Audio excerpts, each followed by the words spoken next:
sa kanang love chapter sa 1 Corinthians 13. Love is kind. No? Love is faithful. Love is true. Love is honest. Love is patient.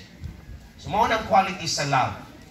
Sunod, kung mag-solve man gani mo problem, kung naman gani mo kaligot-gut sa matag usa, don't let the sun go down. Sa di ini kagabi, sorry na.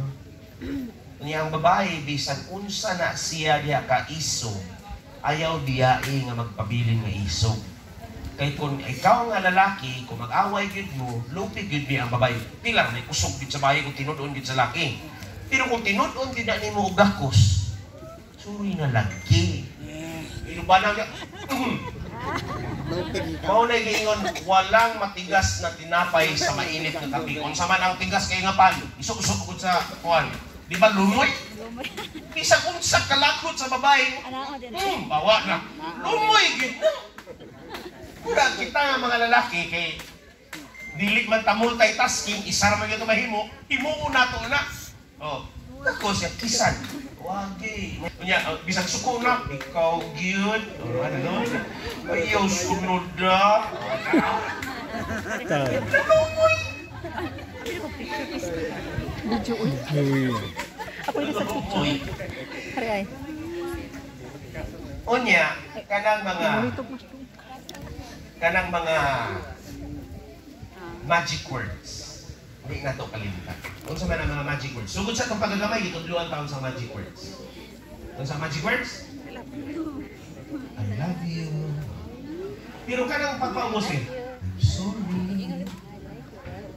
Kunya kung nakakani ka istorya ng asawa, pagkita na ay ka istorya sa telepono, di, kung sa muna. Excuse me. Kunya sa kadugayan nato nga, uban sa pagkaon, sa gagmay patay, ingon ta nga, iliw bago kunian ng rice, kunya nahuna sa lalaki kay siya manhari sa palimalay. Rice be. Rice ka. Di ginato magtangon, please, lihog ko sa rice. Di ginato na magtangon, ka ng mga magic words. So, gawas niya na, I'm sorry, excuse me, may I? Thank you. Lipay na. Walay makahimo sa pagkontra niya na nga mulala ang mga gibati. Okay. Gawas pagid niya na, sa ako nang gikaingon nga kining, ang babae gani nga maproblema, dali man na siyang tigulang. Mo ni ang giingon ni David. A merry heart doeth good like a medicine, but a broken spirit dries the bones. Kung dry na gani ang bones, bot pasabot. Okay. Kung sa may bot pasabot niya, according to science, kining utok nato, ubos din ha, nasa tunga-tunga, ginganlan ka na sa medulla oblongata, nanay gina-produce din ang atong utok nga ginganag neurotransmitter. Ang tao nga malipayon, gasikrit ka na siya og endorphins, gapagawas. Nga bisan ang tao niya na siya gibati nga sakit, nasamad baron siya, pirahan baron siya, basta malipayon ang tao, dili siya kayo pa-feel sa pain. Ginganlan ka na siya og youth neurotransmitters. Kay kung ang tao gani nga malipayon, dili siya dali nga mukunot. Dili dali mo tigulang. So kung ang tao malipayon mo na, ang atong buhaton nga kinahanglan malipayon ang asawa. Ako lang ko kasabot yan ng happy wife, happy life. Tistingi ko ng sunggaling mong asawa, di ba? Tibuok mo kinabuhi ka kagubot sige. Kuan, gabagot-bot, asawa yun, no? Magkuhan ka. Niya, yung unaon, huna-hunaon mo. Init na. Don't ever blame her. Don't ever blame him. Kung sa mga ang mga performance po sa mga bana, nahiga po siya. Naiusahay po mga asawa, kaya ipapanday lingkuranan ba? Saan mo gihimo eh? Kahiwi po ni ini. Hindi na ako panday. Hindi na ako tapang. Hindi paon na ito ang pagsaway. Noon, na may usahay ganyan. Kaya paano ka muluto? Ay gina lang giluto Jennifer kay. Mind you, ang mga babae, according to the history, sa Philippine history, no? Women are supposed to be knows how to feed the family. Kaya paano sila muluto? Ang bana mo yung trabaho, according to the Bible, giingon diha, Ang bana mo iugmad sa yuta, magpatulog sa iyong singot, ug gikan din ha mukhaon siya sa tinapay. Ang mga asawa, they are going to tend the children. Pero tungod sa atong economic karon, wala ang mga asawa sa trabaho. Pero as much as possible, kung ang asawa ninyo wala trabaho, they're going to take care of the family well and good. Pero kamo mga bana, dili na to kalimtan ang atong katungdanan ngadto sa atong asawa o sa atong mga anak. You are going to provide for the need of the family.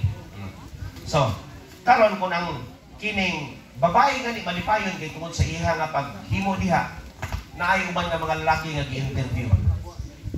Onya, kinsa may katrabaho sa inyo? Ningon ang bana nga, ako na may katrabaho sa amo nya, kanang akong asawa na sa balay wala pa ni trabaho.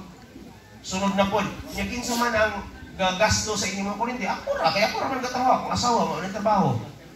Kamo mga bana ay mo pagunahuna nga way trabaho yung asawa. Nga naman, tistingin ko nung kakamong kuno magbuntis. Makaya ba na ninyo? Ang trabaho sa bana, mayo pa kay matapos, bisan ang pag-uma matapos. Pero ang trabaho sa asawa, walay pagkatapos. Inikabuntag, mumata, at timano ng mga bata, maghikay, mangaon, maghugas sa plato, mulakaw ka sa trabaho, ay mong asawa na po, matuman sa mga bata, magluto na po, manglaba, manghalay, mamalansa. Pagkaugma, maurag yapon niyang routine. The work of the wife is never ending. The work of the husband, mayo pa ito kung matapos. Kung gitanaw kini sa mga psychologists, ang trabaho sa usa ka babae, sa mama, they spend more calories compare sa bana nga naka-opisina. Mauna nga, bisan kung walay trabaho inyong asawa physically nga to earn a living, she is a part sa trabaho nimo because nagingon ang balang kasulatan, twain is one flesh. Ang duha, nahimong usa ka unod. So kabahin gid ang siya. Let us not ignore that one. Mao na nga ang iingon diri nga tambag nga kung ang babae nga ni malipayon, dugay pud ang iyang pagkatigulang. By the way, asa ninyo makita nga ang babae mo advance iyang katigulangon? Asa man ang first nga mo kunot? Tubig na. Ang lalaki din. Para dito ng boneka. Ang babae, no? Inig-smile sa babae. Ihaw ka? Mo na bitaw, gihimo ng Pond's age-defying lotion. Lain ang ihidhid sa buntag, lain ang ihidhid sa gabi. Pero Ayaw talo ka. Yan na na yan na nga ba? Pero hopefully, nga makaabot yun sa atong Lingkod na, lingkod. Na ako'y nakita nga couple. Nga bisan 80 na sila, ang lalaki, wa man na stroke, pero yung asawa na stroke. 86 ang lalaki, ang iyang asawa, 82.